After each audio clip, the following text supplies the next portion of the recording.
In a galaxy teeming with civilizations, there existed an unspoken rule: never underestimate the cadets of Deathworld. It wasn't written in any treaty or inscribed on stone tablets, but every alien species that dared to challenge them learned it the hard way. The story begins in the dimly lit corridors of the Galactic Diplomatic Council, where representatives from across the cosmos gathered for their annual summit. This year's agenda included a petition by the Vraxian hegemony, a race of towering insectoids known for their mastery of plasma weaponry and hive mind tactics. They had come seeking permission to annex Earth's solar system under the claim that humans were technologically inferior and thus unfit to govern themselves. But before the council could deliberate, a holographic transmission interrupted the proceedings. The image shimmered into focus, revealing Commander Kale Draven, leader of the Deathworld Cadets. His voice boomed through the chamber like thunder. "To the esteemed members of the Galactic Council," he began, his tone calm yet laced with authority. "We humbly request your attention regarding this proposal." The Vraxians bristled at being addressed so casually. Their ambassador, a chitinous creature named Zixthar, clicked its mandibles in irritation. "You dare interrupt us? You are nothing more than primitives." Commander Draven smiled faintly. "Primitives, you say? Allow me to demonstrate why such assumptions often lead to regret." With that, the transmission ended abruptly, leaving the council room buzzing with speculation. Most dismissed the human commander as posturing. After all, what could these fragile bipeds possibly do against the might of the Vraxian fleet? Unbeknownst to the council, the Deathworld cadets were already en route to the Vraxian border. These cadets weren't ordinary soldiers. They were graduates of Earth's most elite military academy, located on a planet infamous for its hostile environment. Deathworld was home to acid storms, carnivorous flora, and apex predators capable of rending steel. Only the strongest and cleverest survived long enough to earn the title of cadet. Among the crew aboard the Erebus, humanity's flagship, was Lieutenant Anya Valenkov, a prodigy who had risen through the ranks faster than anyone in history. Her tactical brilliance was matched only by her ruthlessness in combat. Beside her stood Sergeant Marcus Kane, a grizzled veteran whose scars told tales of battles fought and won. As the Erebus approached the Vraxian blockade, tension crackled among the crew. On the view screen, hundreds of sleek warships loomed ominously, their hulls glowing faintly with stored plasma energy. "Permission to engage, sir?" asked Anya, her fingers hovering over the console. Draven nodded. "Make it quick." The battle began with a blinding flash as the Vraxians unleashed their signature attack. Volleys of superheated plasma streaking toward the Erebus. But instead of retaliating directly, the cadets executed a maneuver that left even their allies baffled. Using gravity slingshot techniques honed during training on Deathworld, they dodged the incoming fire while simultaneously deploying decoy drones.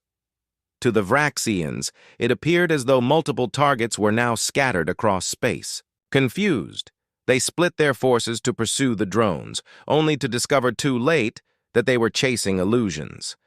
By the time they regrouped, the Erebus had slipped behind one of their cruisers. Anya grinned wickedly. Time to show them what happens when you mess with Earth. A barrage of kinetic missiles launched from the Erebus, each equipped with adaptive AI designed to exploit structural weaknesses. Within moments, several Vraxian ships erupted into fiery explosions, sending shockwaves rippling through the void. Zixthar watched in horror as his once proud armada crumbled. "What sorcery is this?" "It's not magic," Marcus muttered, watching the carnage unfold. "Just better planning." Back at the Galactic Council, news of the Vraxian defeat spread like wildfire. Representatives whispered amongst themselves, marveling at how such primitive beings had dismantled one of the galaxy's most feared militaries. Even the council elders seemed shaken. It wasn't the first time the Deathworld cadets had turned the tables on a superior foe. Years earlier, the aquatic Krakini Empire had attempted to invade Earth, believing water-covered planets would be easy prey. What they hadn't anticipated was humanity's knack for improvisation. The cadets had flooded key sectors of their capital city using nanobots disguised as harmless algae. When the Krakini emerged to investigate, they found themselves trapped in rapidly solidifying gelatinous traps. And then there was the incident with the Skarn, a parasitic species that thrived by assimilating other races. They had infiltrated Earth's orbital stations, intending to convert the population into hosts. But the cadets countered with bioengineered pheromones that drove the Skarn insane, forcing them to retreat. Each encounter followed a similar pattern: arrogance leading to miscalculation, followed by swift and decisive retribution. Over time, word spread throughout the galaxy. Avoid conflict with Earth unless absolutely necessary. Yet, despite their fearsome reputation, the Deathworld cadets weren't warmongers. In fact, they preferred diplomacy whenever possible.